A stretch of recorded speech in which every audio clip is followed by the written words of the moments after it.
Vamos conferir as dicas da agenda do Jornal da Manhã para esta terça-feira. A Defensoria-Geral do Estado tornou público o edital do 5º concurso de provas e títulos, destinado a preenchimento de 20 vagas para o cargo de defensor público substituto do quadro da Defensoria do Estado. Os selecionados receberão subsídios fixados em quase R$20 mil. O concurso será composto de provas escritas, orais e de títulos. As inscrições custam R$250. Poderão ser feitas via internet entre os dias 1º de abril e 1º de maio. E a Câmara de Vereadores de Cotriguaçu vai ofertar 2 vagas para os cargos de agente público e agente administrativo.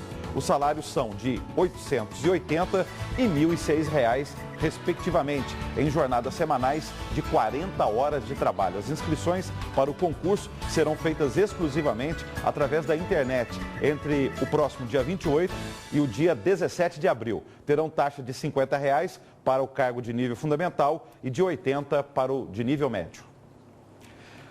A SETA, Secretaria de Assistência Social do Estado, aproveitou a 9ª Conferência Estadual dos Direitos da Criança e do Adolescente para lançar a aula inaugural da Escola de Conselhos Rosarinha Bastos. A atividade retoma a formação de conselheiros tutelares em Mato Grosso, além de comemorar os 7 anos da instituição. Crianças e adolescentes querem construir um futuro mais seguro para elas.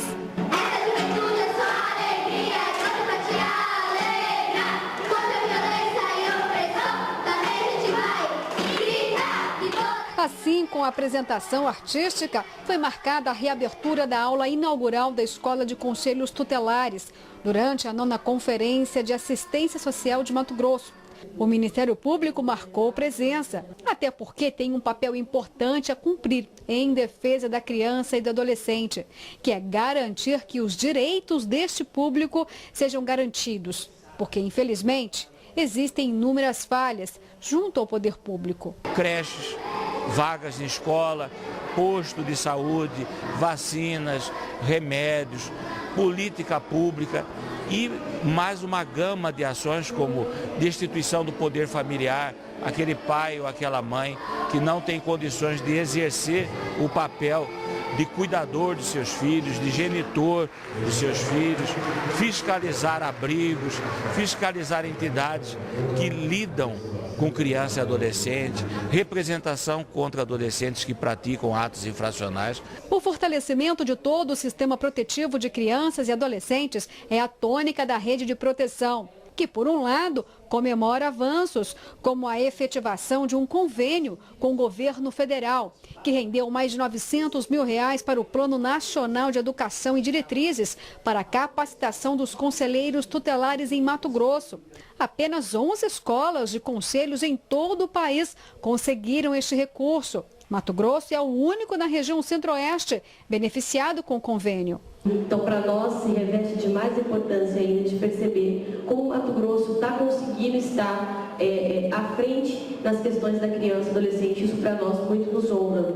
Em Mato Grosso, nós temos 3 milhões de habitantes, aproximadamente, e 19% dessas pessoas são da população infanto-juvenil, que é a nossa população do nosso atendimento direto. É expressiva a participação dos conselhos tutelares nos 141 municípios de Mato Grosso. Em cada um destes municípios existe uma estrutura formada. São quase 750 conselheiros. Mas isso não quer dizer que o número é suficiente. Em muitas regiões seria preciso ainda mais a presença de conselheiros, firmando a participação deles junto a crianças e adolescentes.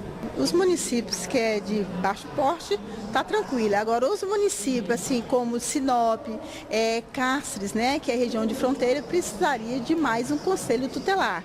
Porque hoje nós temos nessas regiões de grande porte só um conselho, então precisaria de mais uma unidade para estar atendendo essa demanda. E as carências também são relativas à falta de estrutura, principalmente no interior de Mato Grosso, como em Jangada, que há casos expressivos de evasão escolar e vulnerabilidade social. A conselheira tutelar do município relata inúmeros problemas diante da incapacidade operacional do conselho. São 5 conselheiros para um computador, né? A nossa fachada do conselho tutelar, ela nem está escrita até hoje, ali é uma casa alugada, mas não está definido se é conselho tutelar, o que é ali, se é uma residência. Já na capital, o Conselho Tutelar da região do Pedra 90, que lida com problemas graves de crianças e adolescentes, como o uso de entorpecentes, evasão escolar e exploração sexual. Por lá, conseguiram avanços quanto à estrutura de trabalho. A gente está em construção, né, em melhoria. Hoje, de vista de 2011 para agora, melhorou praticamente 90% da estrutura, né? Nós temos hoje uma sala individual para os atendimentos, porém ainda falta alguns melhoramentos ainda para dar condições ao atendimento. E os avanços são sempre necessários, frente às graves consequências de deixar menores desassistidos. A demanda é grande, não tem, às vezes, a estrutura, da questão de só um carro atendendo essa região grande, então ela fica desassistida porque até esse conselho tutelar chegar lá na zona rural, ela fica com a criança, fica com o direito violado nesse momento. Pode acontecer com essa criança? Pode às vezes vir até a óbito essa criança, ou então ser estrupada, ou então com uma demanda do trabalho infantil, no futuro ela ter um desenvolvimento comprometido por causa disso. Ainda é um entrave no Brasil olhar o outro como prioridade. Ainda é um entrave no Brasil acreditar que criança e adolescente é questão de garantia de direito fundamental.